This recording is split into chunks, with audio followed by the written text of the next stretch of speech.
Zelensky's big mistake, why he made it and how he can fix it.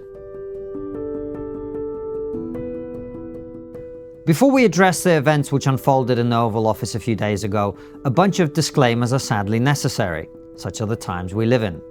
If you're unfamiliar with my work, when Vladimir Putin's troops invaded Ukraine in 2022, I went on one of the biggest TV shows in Britain to express my shame at what Russia was doing and to call on our leaders to support Volodymyr Zelensky in defense of his country.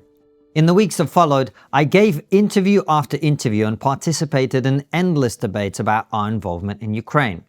On TRIGGERnometry, we raised the best part of $100,000 in just 2 hours for Ukrainian charities. My wife and I have sent supplies, clothing and our own money to friends, family and strangers in Ukraine to help them deal with the brutality of war and Russia's deliberate targeting of Ukraine's energy systems. Only last week, I described Trump's labeling of Zelensky as a dictator as absurd. I can hardly be accused of being a Putin shill. Indeed, my feelings on the subject are so strong that when I saw a short clip of J.D. Vance and Donald Trump lambasting Volodymyr Zelensky in front of TV cameras, like most people, I assumed that this was yet another example of President Trump strong-arming Ukraine into accepting a rushed and unfavorable ceasefire with Russia. To my embarrassment, I tweeted as much. Having complained only last week of journalists clipping my words out of context, I fell victim to the same trick myself.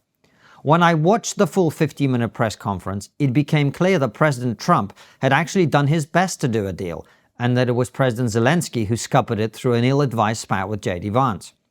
This gave the Vice President justification to unleash a barrage of anti-Ukraine MAGA talking points he had clearly been waiting to deploy.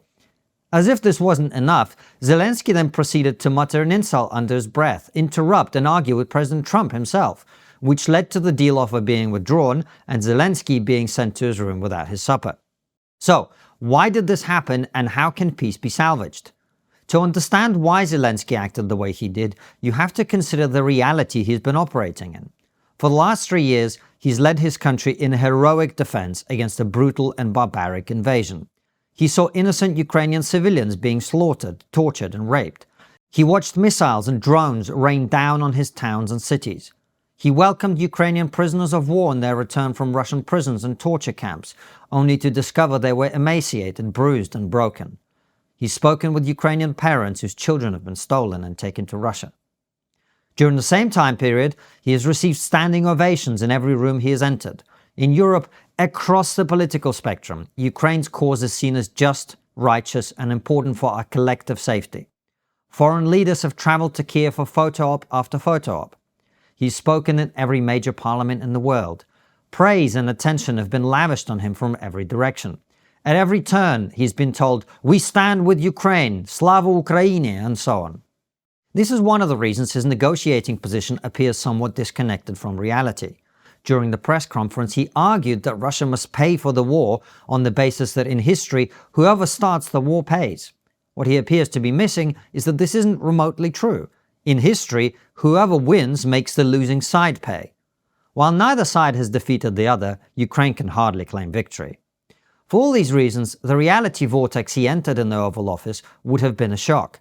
The fact is that MAGA, the dominant force in the world's leading nation, does not share the European view of President Zelensky. You may agree or disagree, but to the current occupants of the White House, their advisors and their base, President Zelensky, and forgive me for putting it this bluntly, is an untrustworthy leader of a corrupt country on the other side of the world who keeps asking for money America doesn't have to fight a war they neither care about nor feel he can win. Most of these perceptions stem primarily from domestic American politics and the hatred MAGA has for anyone and anything President Biden touched. Most Americans don't know where Ukraine is and have no reason to care. To them, this is just another forever war like Iraq or Afghanistan.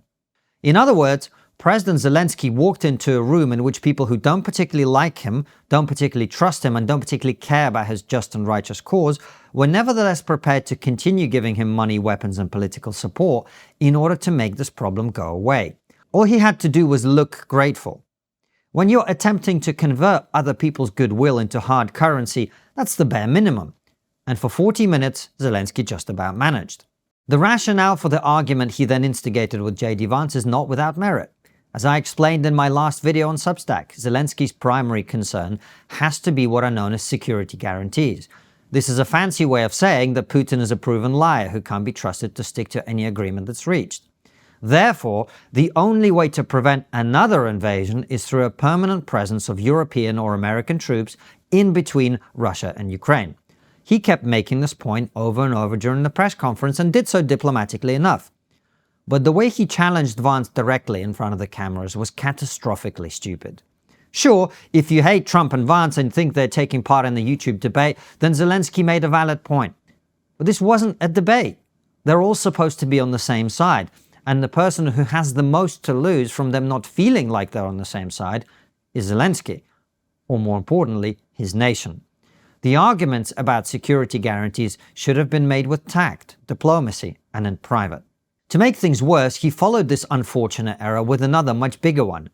In Europe, Zelensky is used to winning people over to his cause by claiming that Ukraine is all that stands between them and Vladimir Putin. We can argue about whether such claims are true, but the important thing is that in Europe we are much more receptive to this message for both cultural and pragmatic reasons. We are on the same continent as Russia, and NATO's eastern border is now in contact with Russia. This point of contact would have been significantly extended had Ukraine been overrun. These arguments don't wash in America, and what's worse, Americans hate people painting a negative picture of their society's future. This is why I believe President Trump interrupted Zelensky when he claimed that America won't be protected from Putin by an ocean and shut him down. None of this is to suggest that Vance or Trump behaved perfectly. But they aren't the ones asking for more money, weapons, and diplomatic support. Their job is to look generous and find a route to peace. Zelensky's job is to realize that he stopped being a human being when he became president of a country reliant on foreign aid to survive. He doesn't have the luxury of righteousness, and his country cannot afford to have him lose control of his senses as he did. So, is this salvageable? I believe it is for the following reasons. First, Trump said as much. He sent Zelensky home to get him to realize that he needs to stop messing around, and made it clear that discussions can resume when Zelensky is ready for peace.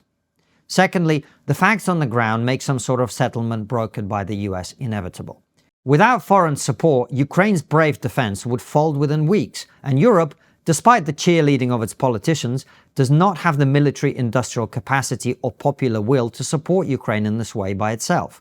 Zelensky needs Trump. Trump, on the other hand, wants this war to end and, despite the glee of his base, would not want to go down in history as the president who abandoned Ukraine.